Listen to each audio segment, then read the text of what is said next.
Hey guys, welcome back to TechMan. Today, let me show you how to get Revive Rune in Archero 2. Looking to get the Revive Rune in Archero 2? Here's a quick guide. The Revive Rune starts at Rare or Blue Rarity and can be found in the Promise Ruins or Ruin Ruins, though it's not guaranteed.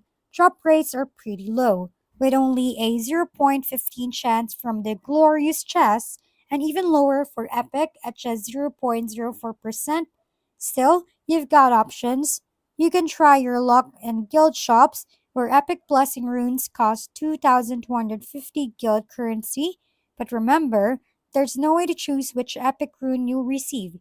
You can also check the arena shop, which sells rune chests, or keep an eye on limited time events where rune rewards might pop up. So whether you're grinding dungeons or browsing shops, just be patient and good luck finding that revive rune. If we've been helpful, kindly give us a thumbs up and don't forget to hit the subscribe and bell button for more contents. For any questions and suggestions, comment down below.